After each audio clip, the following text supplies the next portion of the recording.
Commanding the center immediately sets up potential pawn chains and opens diagonals for piece development.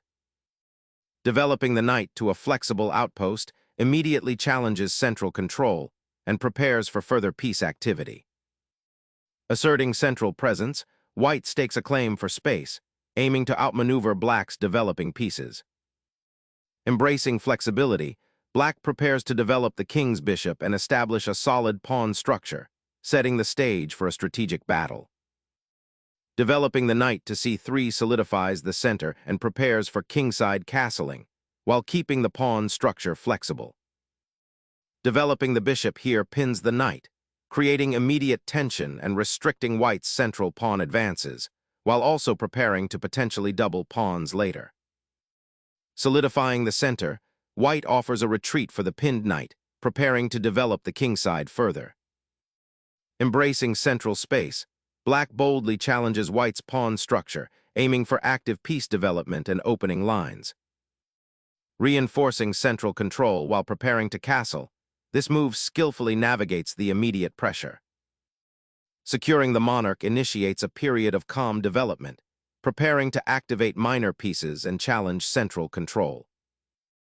Establishing the bishop on a central diagonal, this move prepares to castle and aims to exert influence over the crucial kingside squares, while potentially opening lines for future attack. Initiating a pawn chain rupture now aims to destabilize white's central structure, potentially opening lines for your pieces and creating dynamic play. This maneuver forces white to confront the central tension directly, rather than allowing a comfortable development. It's a bold step, demanding precise follow-up to exploit the created imbalances. Securing the monarch into safety, white prepares for the upcoming skirmish. The king's emigration from the center signals a transition towards a more combative middle game where the central tension, currently locked by pawns and pieces, is poised to break open. This maneuver is less about immediate aggression and more about a fundamental positional prerequisite, ensuring that the king isn't a liability as the battle unfolds across the board. Establishing piece activity and threatening to disrupt white's central pawn structure forms the core idea behind this knight's development to c6, setting up a potential pawn lever with dx-c4, or even a tactical skirmish if white is unprepared for the immediate pressure. Asserting dominion on the queen side, this maneuver aims to provoke a structural decision from black before committing the knight further, potentially forcing a pawn exchange or gaining valuable tempo by dislodging the bishop. Sacrificing the bishop on c3 opens up the c-file for black's rook, potentially creating dynamic attacking chances down that crucial corridor and disrupting white's pawn structure. Reclaiming the pawn with the b-file pawn fundamentally alters the pawn structure, opening a clear avenue for your rook while simultaneously gifting black a healthy, isolated d-pawn that could become a target or a passed pawn later. This decision prioritizes piece activity over structural purity, setting the stage for a more dynamic middle game. Unpinning the knight and preparing to contest the central d-file are the immediate goals, but this also subtly prepares to push the e-pawn, aiming to disrupt white's queenside pawn structure if an opportunity arises. Unifying the queenside pawns after the capture on c3 aims to control the c-file and prepares to exert pressure on black's central pawn structure, potentially exploiting the slightly weakened kingside. Steering the knight towards the queenside aims to disrupt white's pawn structure and create dynamic play, potentially targeting the c3 pawn or gaining influence over the d4 square, all while escaping the pin on the queenside. Opening the c-file immediately forces black to confront the central pawn structure, aiming to disrupt black's potential for a strong queenside pawn push or a swift regrouping of their knight. Unleashing a pawn thrust, black immediately contests the center's spatial advantage, aiming to disrupt white's harmonious development and create immediate complications. This ambitious advance seeks to gain a foothold for the queenside pawns and potentially trap white's bishop, initiating a fascinating positional duel where control of the central squares becomes paramount. Pivoting the bishop to e2 repositions the piece from its potential vulnerability on d3, offering it a retreat path and a safer square from which to support the central pawn structure or prepare for a kingside maneuver later on. This subtle repositioning aims to consolidate white's position after black's aggressive central pawn push, seeking to reinforce the d4 square and perhaps facilitate the movement of other pieces. The bishop no longer directly contests black's advanced c4 pawn, but gains flexibility, preparing for a more patient development and allowing white to reconsider its attacking or defensive plans without committing the bishop to a potentially awkward exchange.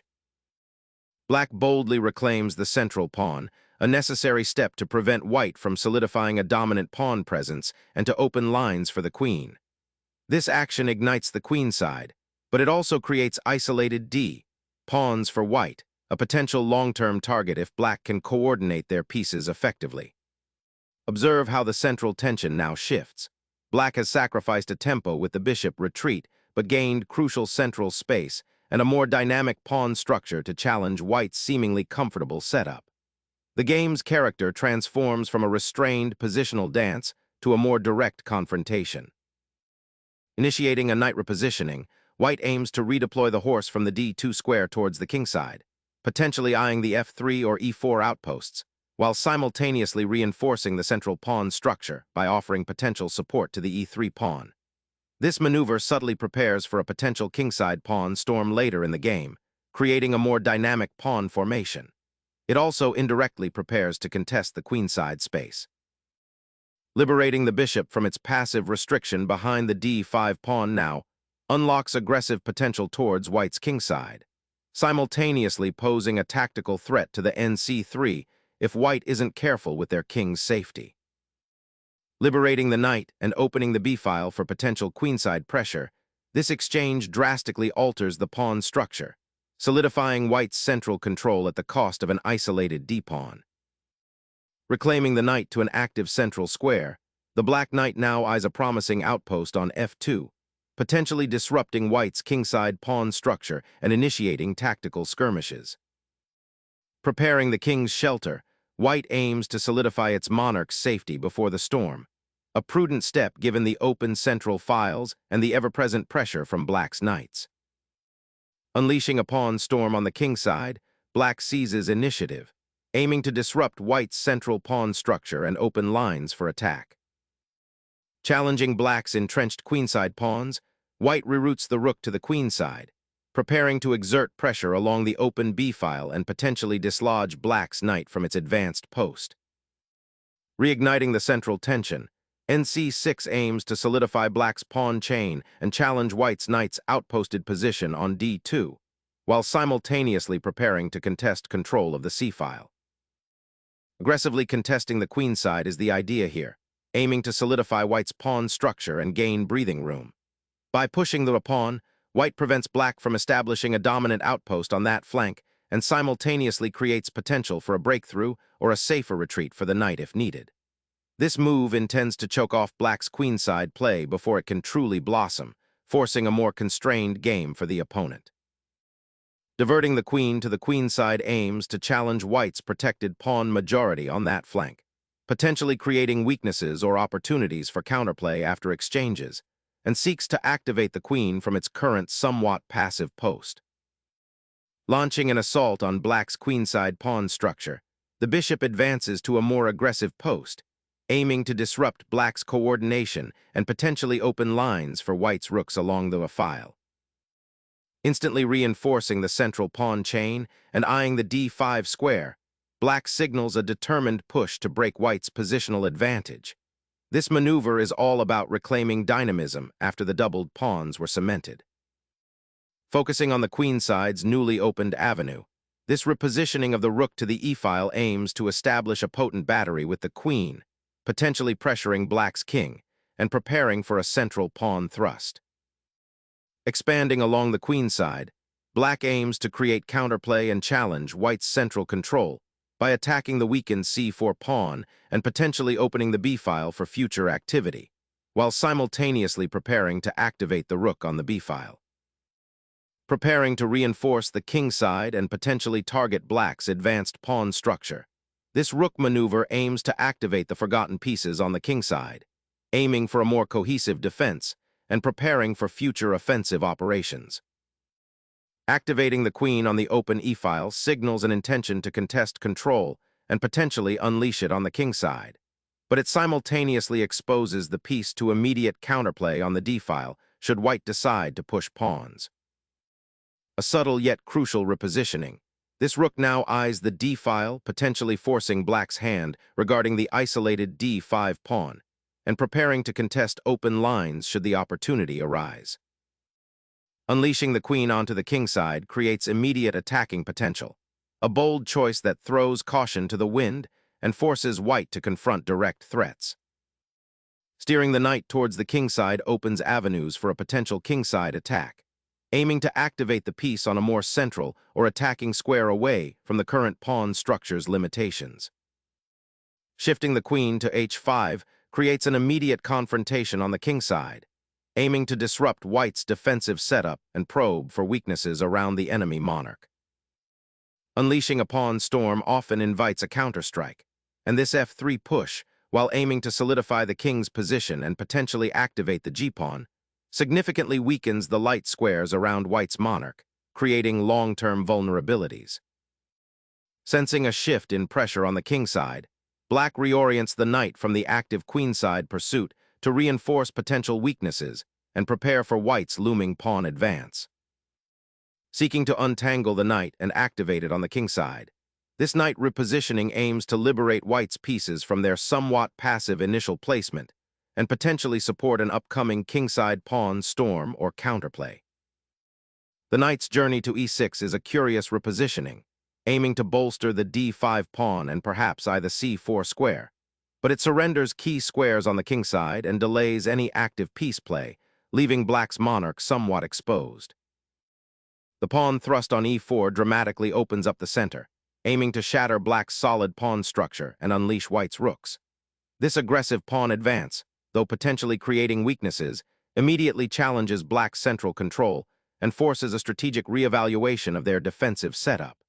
It's a decisive attempt to seize the initiative and exploit the slightly cramped position black's pieces find themselves in after the previous maneuvering.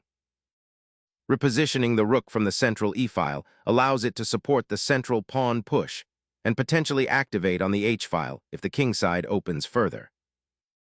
Unleashing a pawn storm is now on the horizon, seizing the center and aiming to restrict black's pieces, particularly the knight that feels cramped on f6.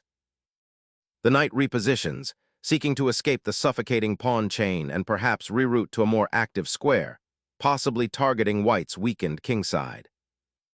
Returning the knight to its starting square after a period of quiet maneuvering is a fascinating way to reset white's positional ambitions, potentially preparing a swift repositioning to a more dynamic square, perhaps to contest control of the central files or reinforce the kingside against black's increasingly active queen and bishop pair.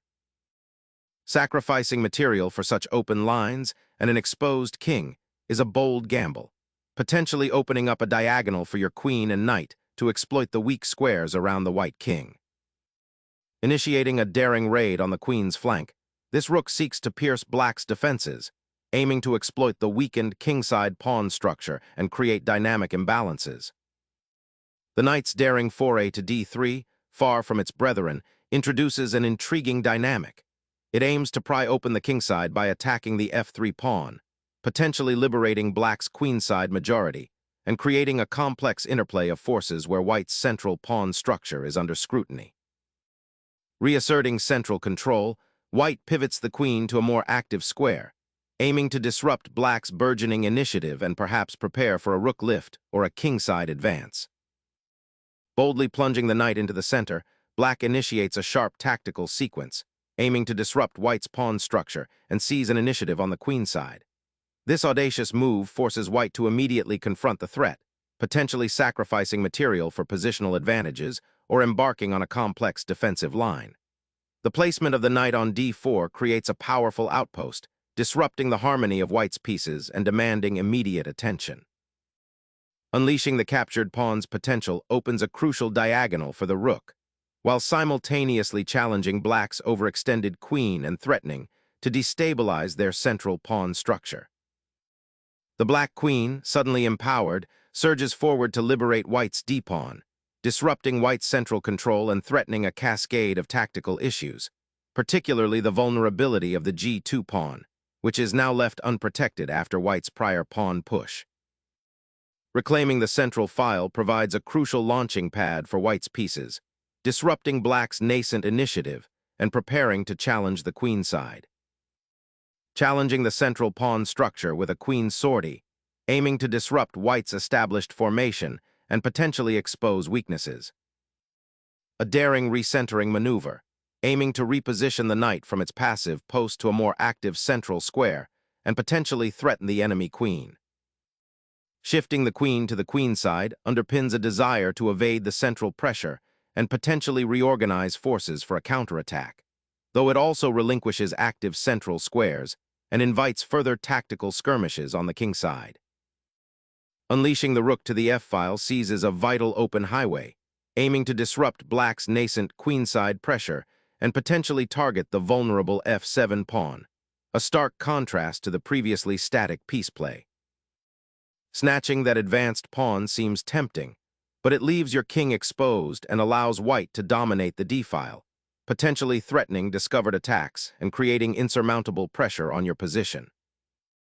Spotting the loose queen and aiming to neutralize that attacking pressure, white exchanges material in the center, creating potential outpost possibilities for the knight on d5, and simplifying the position in a way that might favor white's slightly more consolidated pawn structure, while forcing black to think about recapturing and the subsequent repositioning of their pieces.